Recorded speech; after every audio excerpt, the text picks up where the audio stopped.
Hey guys, welcome back to another video. And so today's video we're going to be overhauling the coolant system in the Soarer. And so what we're going to be changing out is to an aluminum radiator from Mark IV Supra. We have to switch over to a Mark IV Supra fan shroud to be able to accommodate that radiator.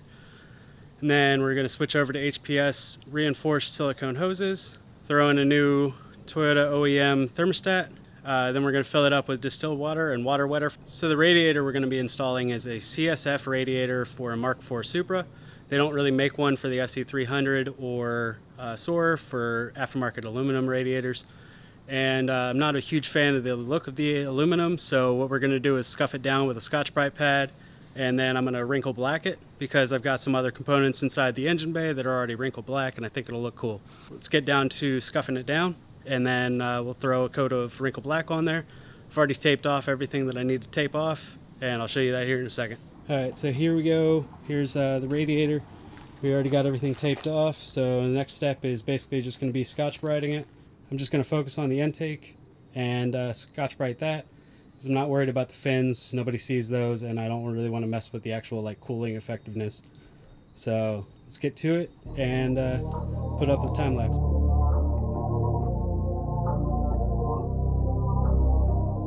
Alright guys, so the next step is we gotta just wipe it down just to make sure that none of that scuffed off stuff messes with the paint itself, and then it'll be ready for the first coat of wrinkle.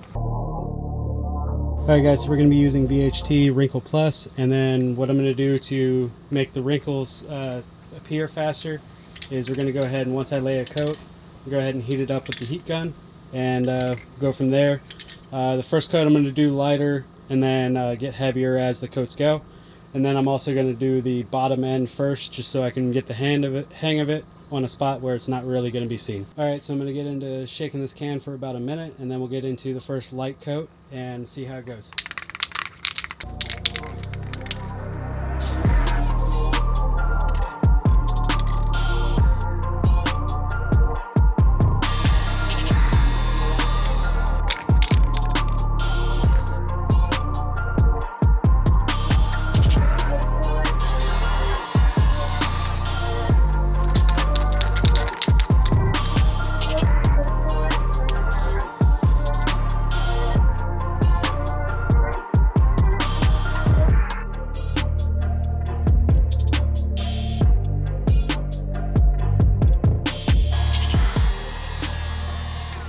Alright, so I'm going to let that coat cure up for a little bit, and then I'm going to flip it over, do the rest of the bottom, and then I'll move over to the top.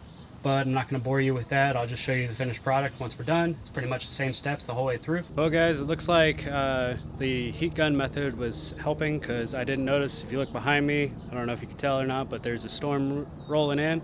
Not really common for San Diego, so I didn't even think about it today. There's no rain hit yet. I'm done with the last coat. I've heat gunned it, and I'm just letting it cure. If it starts to rain here in a second, then I'll bring it inside to finish. Due to the rain though, I'm probably gonna have to pick this up tomorrow because my garage is too small to work in. I'm gonna have to pull it out of the garage tomorrow to replace the Koyo OEM replacement radiator that I put in back in 2018 for this CSF aluminum radiator. Alright guys, so it's pouring down rain outside, so I'm gonna pick up the install tomorrow morning, hopefully without rain. Alright, so there is one other thing I can do while it's raining, and here's the Toyota thermostat part number in case you need it. Pause it. So Toyota stocks the thermostat, so you don't have to wait on that, and they also stock the gasket that goes with it. So basically what I'm just doing is I'm going to test the thermostat, make sure it works, and basically all you have to do is put it into a pot of boiling water, and then it should open up. Here's what the thermostat looks like closed. So we'll see if it changes when it opens. I'll drop this guy on in. Alright, so here it is in the pot, and I'll update you once it's boiling and if I can see that it opens, and then we'll know if we have a faulty thermostat. Good thing is they keep them in stock, so I can go get a new one if I need to. Alright, and so as you can tell, the thermostat opened up. So this is a good thermostat, and I'm going to let it cool off, and then we'll put it in tomorrow. Here's the part number. Here's the part number for the lower portion of the fan shroud. Here's the other part number for the actual fan shroud itself. So here's the painted wrinkle black CSF radiator. Got the jack underneath of it for support. Got it on jack stands on the pinch welds. And the first thing I got to do is take the undercover off that I got from jz30.com. So it's just a bunch of 10 mils, and then on the driver's side of the car, then I have just like 3 zip ties that hold it on. Excuse the police sirens, but here's the radiator cap. Just got to take it off, and basically we're just creating an even flow when we open up the petcock on the bottom to drain out the coolant, or in my case, distilled water. I did a flush a little while ago. I've been doing a few flushes, but since we're overhauling the coolant system, we got to drain it out anyways because most of the stuff's getting replaced. For everybody's inside, I got a new upper and lower radiator hose coming. That's going to be the HPS reinforced one. However, that doesn't arrive till Monday, so I'm going to end up having to go through another set of distilled water anyways. So I'm just going to use distilled water and water wetter. And then I've also got a new clutch for the clutch fan coming in. But the main goal for today is swap out this radiator, and then swap out the thermostat right over here, and then possibly swap out the shroud depending on what I need to do, depending on if they bolt up or not. Let's get underneath of it and get this panel off, and then we can start draining it. I have both sections of the splash guard from jz30.com. Basically all we have to do is take off this back one, and then I'm going to thread just this bolt and the bolt over here into the top one, or the front one, so that it doesn't actually flop down. But everything we're going to be doing is pretty much like right here. No need to hurt your ears with sound, so I'm just going to speed through this part. All right, so I'm going to put just a couple bolts back in to the front.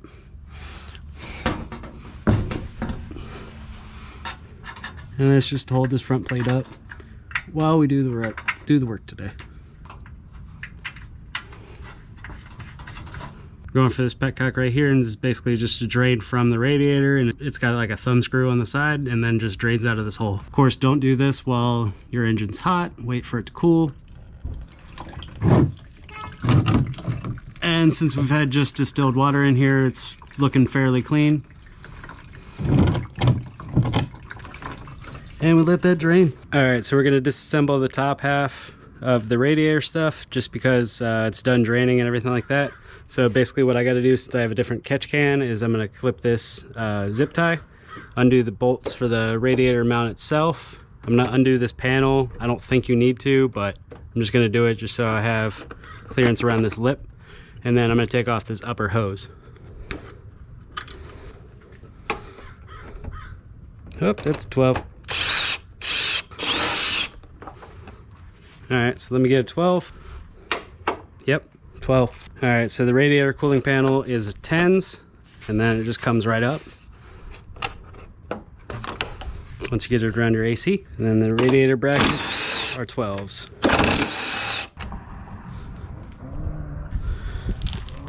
Then I'm gonna take a little flathead, undo this.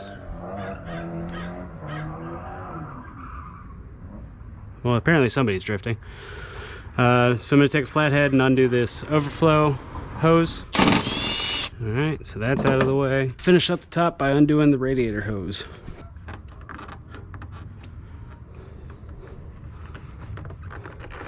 Don't have to worry about undoing the engine side because it's staying on the car.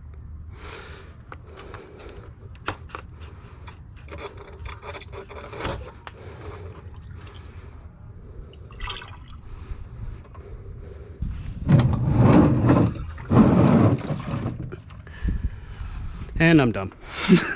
All right, and the last step for this radiator to be able to come out is undoing the bottom radiator hose. Let's go ahead and close the petcock too while we're at it.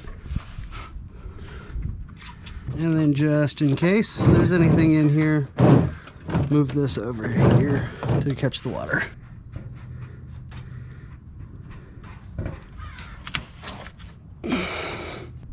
At this point, this radiator will just come up and out, but there's definitely still water in there. So this is probably going to make a mess on the way out.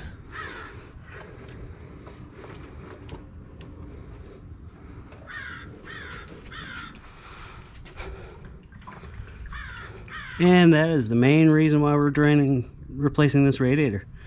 It has a bunch of gunk in it. So we're gonna do a few things for a mock-up, and one of the first things we're gonna do for the mock-up is put this new radiator in just to see how low it sits. And for the mock-up, I'm just gonna keep this shielding stuff on it so that I don't have to worry about it getting scratched up or the fins messed up. So here's our first problem that gets remedied here shortly, and it's if you leave it at the stock height, it will not, the fan brackets will not, or the radiator brackets for the SE or the Soarer will not bolt up. I'm gonna remedy that situation here in a second, and in order to do that, you gotta raise this mount up by 1 inch. Looks like we got plenty of clearance for the fan and all this other stuff. Let's get this radiator back out, and then I'll pull out these mounts.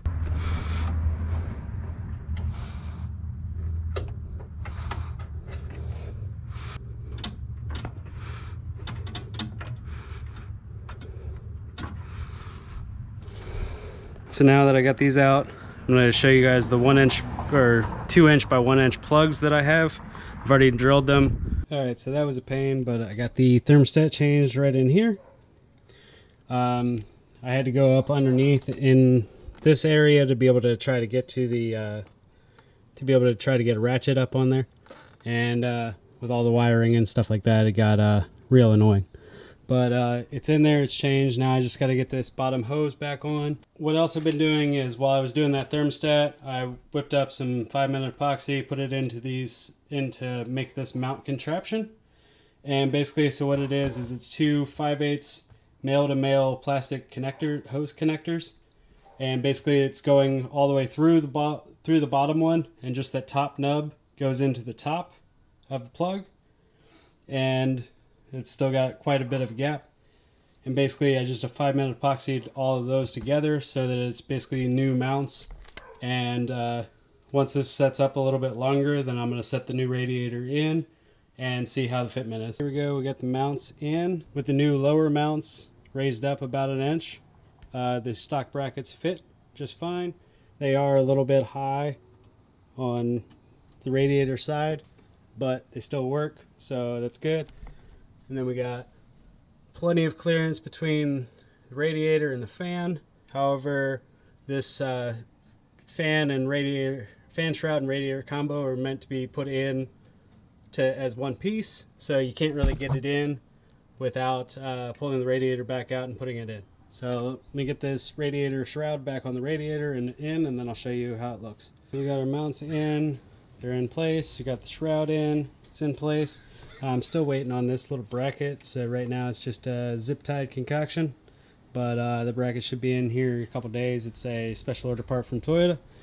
All we got left to do is hook up the hose down there, hook up the hose up here, and fill up the water, and then put the plate back on in the bottom, and we should be for the most part good at that point. And it's self-explanatory, but don't forget to hook up your bottom piece. Not sure why, but wasn't able to get the stock clamps to go over the new radiator inlet and outlet.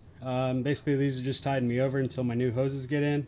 So what we got now is filling up the radiator. So at first we're going to put in water wetter into the funnel, and then fill it up with distilled water the rest of the way. And of course, before you start it, make sure that you look below, since it is a new radiator. It might have cracks in it, I don't know.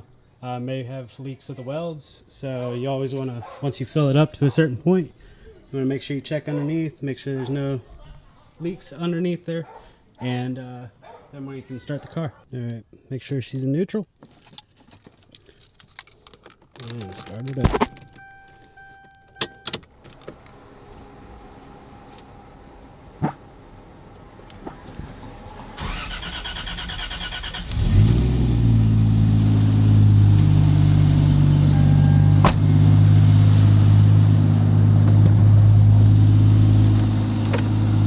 I always worry about locking my keys in the car, so I put the window down. And then you want to turn the heater all the way up. Can't really see, but it's on max hot. You want to turn the fan speed all the way up and make sure it's blowing out of both vents. Make sure she starts cooking in here so that thermostat opens up sooner. Make sure you got no leaks. Alright, once you've let it bleed for a while and got the engine turned back off, some of your coolant should recess back into the radiator, and then it should be good to go. You can take it for a drive, make sure it doesn't overheat. Mine stayed at 185 degrees the whole time once it got up to temperature. So I'm gonna go ahead and button up everything and take it for a drive, and I'll update you if there's any issues with that. If not, then that's gonna be pretty much it on installing a thermostat and a Mark IV Super radiator and fan shroud for your Lexus SC or Toyota Soarer. This doesn't work on the SC400. I think there's some other modifications you need to do for fan shroud things, because the Mark IV Super fan shroud will not work on the SC400. Alright guys, so it's been a few days, but I was waiting on a couple parts to come in. So we got the new upper and lower radiator hoses, new clutch for the clutch fan. Since I'm in there, I might as well go ahead and upgrade that as well.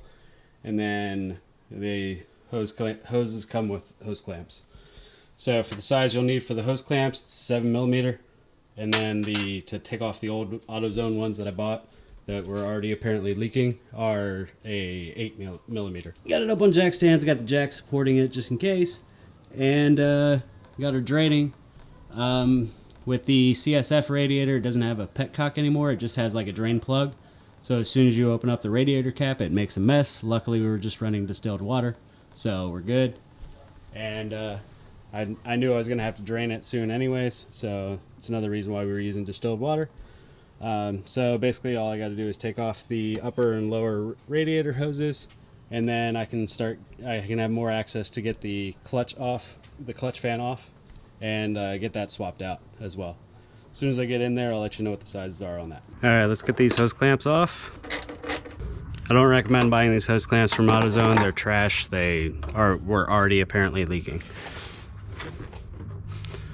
So try to do this without making too much of a mess.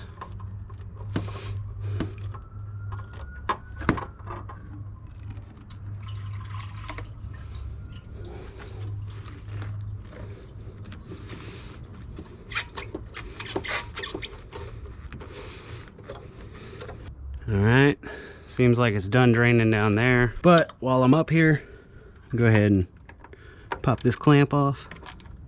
Alright, so that's off. These look like they are 12s. Yep, 12s. Alright, so you guys get the idea. I'm just going to take these 4 bolts off, pull this clutch off, or the clutch fan off, and make sure I don't hit the radiator with it. And I should have enough room here to be able to pull everything out. Alright, so I got the fan clutch out. There's just 4 bolts on the back, and that holds it to the water pump. Those are all 12mm bolts. Then you just kind of finagle it around the shroud and the upper water neck, and then you got 4 10mm bolts that actually hold the fan on to the clutch. So I'm just going to pop those off with my impact. The 2JZ GTE fan that I bought from Drift Motion does not bolt up on the 1J water pump. And the clutch itself is about double the size. However, mine has about the same amount of resistance. So I'm just going to go ahead and put mine back on. So I went ahead and bolted mine back up. It still works. Everything's still fine. Got everything tight in there again. And so what I was talking with one of my buddies about, the water pump says Aisin and Toyota on it. So what we're thinking is somebody might have put a 1JZ GTE VVTi water pump onto this car. It's fine. I haven't had any overheating issues caused by what would be symptoms of a bad water pump. So I'm cool with it. I know it's been changed. It's a little newer than the engine at least. So we'll just send it for now. Fan clutch is back on. I didn't hit anything on the radiator, but we'll go ahead and continue on from here. So the next step is just replacing these hoses. And so let's get underneath the car and get that bottom hose off. Since we have the thermostat in there now, I'm just gonna go ahead and move the drain pan over by the lower hose. That way we can see if we need to catch anything. And then I'll grab my socket and the 8mm for this AutoZone hose clamp. Once again, I wouldn't recommend buying those unless you're in a pinch like I was.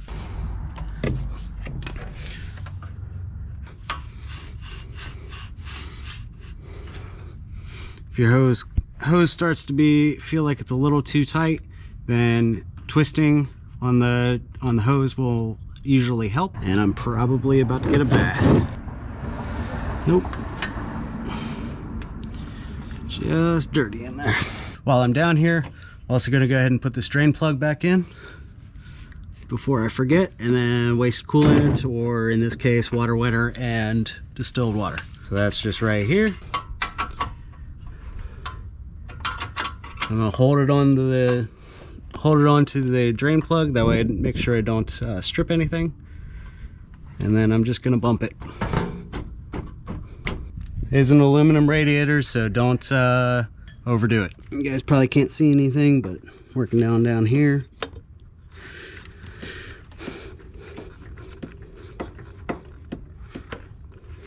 All right, old hose is out.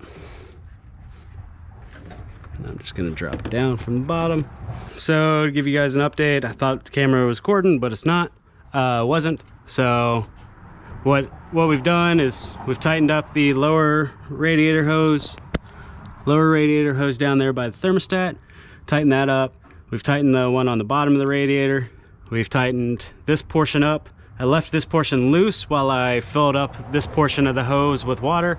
That way I can try to get some into the engine before the thermostat opens. Only thing left to do is put in water, distilled water and water wetter into the radiator, turn the car on, let it bleed, and I'll update you if we have any leaks or any problems.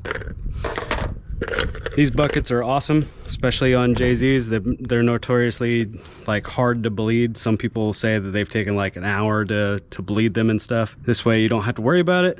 You just put an end that goes in here, and basically this seals off the overflow area, and then just screws on like a normal radiator cap. Put an extra extension on here, and then you put this bucket on top. Not only the fact that we have the car on jack and jack stands to raise it up, raise the front up, but we also put the bucket in here so that even this becomes the highest point in the engine to be able to bleed, and it's even higher than the heater core hoses and all that other jazz. There should be no problem getting all the air bubbles out of here, but it is a JZ. Sometimes there's issues.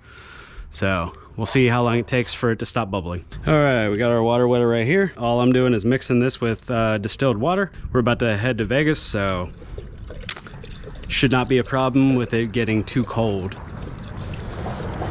That and live in SoCal, so don't have to really worry about that at all. So water wetter's in, just top her off with distilled water, and then we'll let her bleed. All right, GoPro died, sorry. Let's continue this process.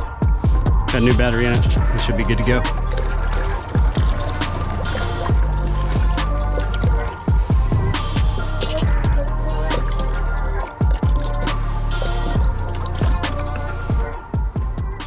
Alright guys, so that's going to do it for today's video. So I let it bleed for a while, probably like 40-50 minutes. So I'm going to do a drive.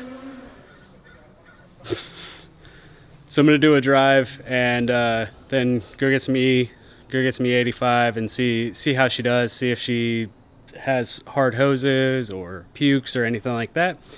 And basically, if you don't hear anything else from this point on to the video, that's gonna be it for today's video. So if you guys want to see me super clean the interior next and put in some new floor mats, then let me know. That's gonna be the next video. Hopefully you guys are stoked about it. I haven't like deep cleaned the interior on this car pretty much since I've owned it, so it's definitely needs to be done. At some points I can't determine if it's gray or tan interior. It's definitely gray, but we'll see the change here soon, and then we'll change to the new floor mats that I got from jzz30.com. So until the next video guys, peace.